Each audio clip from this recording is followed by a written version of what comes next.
बच्चों, आपके सामने 100 शब्द प्रति मिनट गति का डिक्टेशन दे रहा हूँ। Yes, start. भारत में विकास से जुड़ी परियोजनाओं को समय से शुरू और पूरा करने के लिए सरकारें जितना भी करे कम है।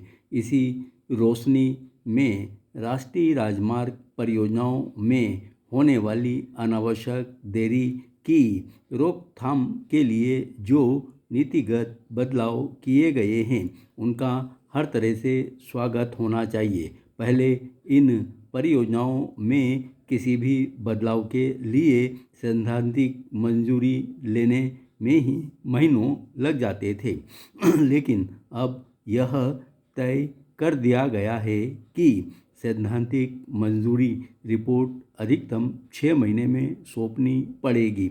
यही नहीं, सलाहकार, अथॉरिटी, इंजीनियर, परियोजना निदेशक को सभी मौजूदा परियोजनाओं की रिपोर्ट 31 अगस्त तक सौंपने को कहा गया है। सबसे खास बात यह है कि यह सिर्फ निर्देश नहीं है। अगर अब इंजीनियरों की ओर से देरी हुई तो उन्हें दंड का सामना करना पड़ेगा। अभी तक जो ढर्रा रहा है उसमें इंजीनियरों को सरकार की उदारता पर दृढ़ विश्वास है। यह मानकर चलते हैं कि सरकारें केवल बोलने का काम करती हैं, आदेश निर्देश देकर भूल जाती हैं और काम तो अपनी गति से ही होता है।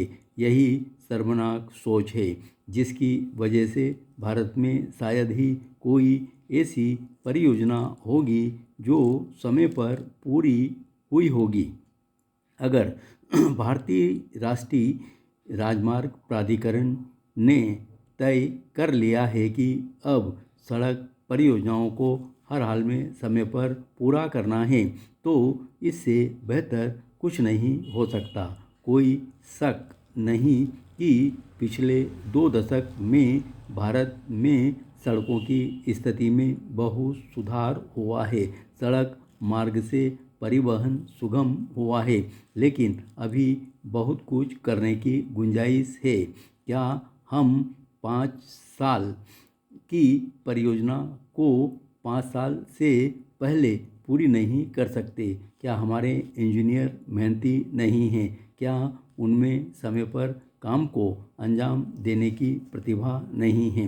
ये बड़े बुनियादी सवाल हैं जो सीधे विकास से जुड़े हैं। 24 अगस्त को जो नीतिगत दस्तावेज जारी किया गया है उसकी उपयोगिता बहुत लंबे समय से थी। परियोजनाओं के तमाम छोटे बड़े कामों को टालने की प्रवृत्ति का अंत जरूरी है। हम बुनियादी ढांचा विकास में पहले ही बहुत पिछड़ गए हैं। भारत निवेश में अगर पिछड़ रहा है तो खराब सड़कें भी जिम्मेदार है। गौरतलब है, जारी दस्तावेज या सर्कुलर में यह भी साफ कर दिया गया है कि कई मामलों में जानबूझकर मामूली मंजूरी से जुड़ी फाइलों को भी इधर से उधर किया जाता है ताकि ठेकेदारों को जुर्माने से बचाया जा सके। ठेकेदारों को जुर्माने से बचाने या उनकी लगाम न कसने के पीछे क्या कारण है, इसे समझना कठिन नहीं है। जाहिर है, परियोजना की बढ़ी हुई लागत NHAI और देश को चुकानी पड़ती है। सलाहकार इंजीनियर की साठगांठ से ठेकेदार बच जाते हैं। साठगांठ करके कई तरह से देश को चूना लगाया जाता है।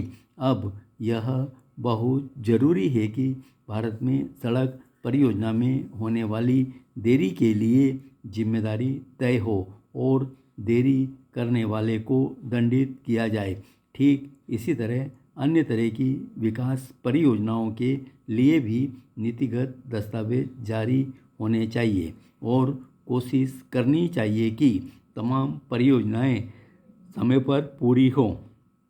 परियोजनाओं को अगर पूरी तेज़ी से चलाया जाएगा तो उससे समग्र आर्थिक सामाजिक विकास में भी तेजी आएगी और रोजगार में भी वृद्धि होगी। देश का तन मन और धन बर्बाद नहीं होगा। धन्यवाद।